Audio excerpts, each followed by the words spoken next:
अस्सलाम वालेकुम। लाके आखे हामिन दे तुसी दूजी शादी ना कर बैना, भावें पै जाए दुख तानिया दा सहना, पर दूजी शादी ना तुसी कर लेना। ਬੰਦੇ ਤੇ ਗੱਲਾਂ ਕਰਦੇ ਰਹਿੰਦੇ ਨੇ, ਲੋਕਾਂ ਦੇ ਕੰਨ ਭਰਦੇ ਰਹਿੰਦੇ ਨੇ। ਜਿਵੇਂ ਬਾਈ ਹਾਮਦ ਤੁਹਾਡੇ ਕੰਨ ਭਰਦਾ ਏ, ਕੀ ਦੱਸਾਂ ਮੈਂ ਤੁਹਾਡੇ ਬਾਰੇ ਕੀ ਕੀ ਗੱਲਾਂ ਕਰਦਾ ਏ। ਪਰ ਤੁਸੀਂ ਇਹਨਾਂ ਗੱਲਾਂ ਤੇ ਐਵੇਂ ਨਾ ਕੰਨ ਧਰ ਲੈਣਾ, ਆਖੇ ਲੱਗ ਕੇ ਹਾਮਦ ਦੇ ਤੁਸੀਂ ਦੂਜੀ ਸ਼ਾਦੀ ਨਾ ਕਰ ਬੈਣਾ। ਨਦੀਮ ਭਾਈ ਦੂਜੀ ਸ਼ਾਦੀ ਦਾ ਲੱਡੂ ਨਾ ਤੁਸੀਂ ਖਾਇਆ ਜੇ, ਐਵੇਂ ਬਣੀ ਬੜਾਈ ਆਪਣੀ ਇੱਜ਼ਤ ਨਾ ਤੁਸੀਂ ਗਵਾਇਆ ਜੇ। दूसरी शादी के दुश्मन वो तो तीसरी के चक्कर में। ਅੱਲਾਹ ਅਕਬਰ। ਖਾ ਲਈਏ ਤੇ ਇਹ ਲੱਡੂ ਇੱਕ ਵੀ ਬੜਾ ਹੁੰਦਾ ਜੇ। ਸ਼ਾਦੀ ਦਾ ਖਾ ਕੇ ਦੂਜਾ ਲੱਡੂ ਬੰਦਾ ਕਦੀ ਸੁੱਖ ਦੀ ਨੀਂਦਰ ਨਹੀਂ ਸੌਂਦਾ ਜੇ। नहीं पहली बीवी इतनी मोटी नहीं है ना। ਓਹੋ, ਫਿਰ ਆਉਂਦਾ ਜੇ ਯਾਦ ਆਪਣੀ ਮਰਜ਼ੀ ਨਾਲ ਉੱਠਣਾ ਤੇ ਆਪਣੀ ਮਰਜ਼ੀ ਕਰ ਲੈਣਾ। ਆਖੇ ਲੱਗ ਕੇ ਹਾਮਨ ਦੇ ਤੁਸੀਂ ਦੂਜੀ ਸ਼ਾਦੀ ਨਾ ਕਰ ਲੈਣਾ, ਭਾਵੇਂ ਪੈ ਜਾਏ ਦੁੱਖ ਤਾਨਿਆਂ ਦਾ ਸਹਿਣਾ, ਪਰ ਦੂਜੀ ਸ਼ਾਦੀ ਨਾ ਤੁਸੀਂ ਕਰ ਲੈਣਾ। ਬੀਵੀ ਤੇ ਇੱਕ ਦੇ ਅੱਗੇ ਵੀ ਬੋਲਣ ਨਹੀਂ ਹੁੰਦਾ, ਬੀਵੀ ਤੇ ਇੱਕ ਦੇ ਅੱਗੇ ਵੀ ਬੋਲਣ ਨਹੀਂ ਹੁੰਦਾ। ਆਪਣੀ ਬਰਾਦਰੀ ਨੂੰ ਉਹਦੀ ਬਰਾਦਰੀ ਨਾਲ ਤੋਲਣ ਨਹੀਂ ਹੁੰਦਾ।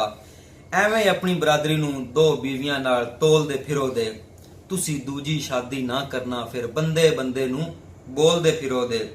ਬੜਾ ਔਖਾ ਹੁੰਦਾ ਜੇ ਦੂਜੀ ਬੀਵੀ ਲਈ ਦੂਜਾ ਘਰ ਲੈਣਾ। ਆਖੇ ਲੱਗ ਕੇ ਹਾਮਨ ਦੇ ਤੁਸੀਂ ਦੂਜੀ ਸ਼ਾਦੀ ਨਾ ਕਰ ਬੈਣਾ, ਭਾਵੇਂ ਪੈ ਜਾਏ ਦੁੱਖ ਤਾਨਿਆਂ ਦਾ ਸਹਿਣਾ, ਪਰ ਦੂਜੀ ਸ਼ਾਦੀ ਨਾ ਤੁਸੀਂ ਕਰ ਲੈਣਾ। ਜਿਹੜਾ ਦੇਵੇ ਮਸ਼ਵਰਾ ਤੁਹਾਨੂੰ ਦੂਜੀ ਸ਼ਾਦੀ ਦਾ, ਉਹ ਯਾਰ ਨਹੀਂ ਜ਼ਿੰਮੇਦਾਰ ਹੋਸੀ ਤੁਹਾਡੀ ਬਰਬਾਦੀ ਦਾ।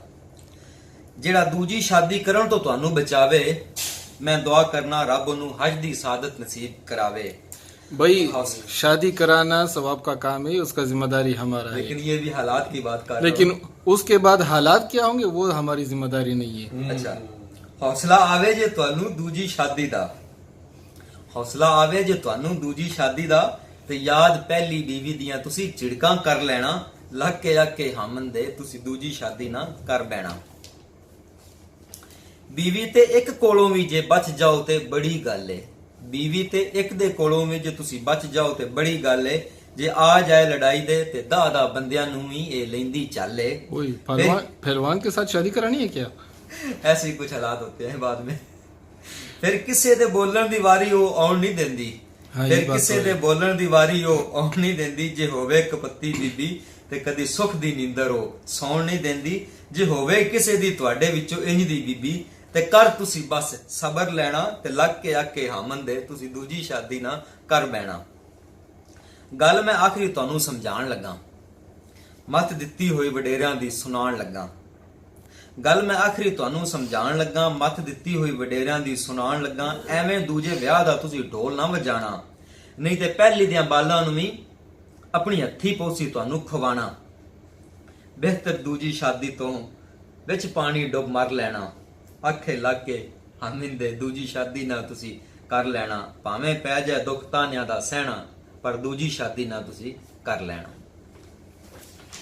दूसरी शादी के दुश्मन।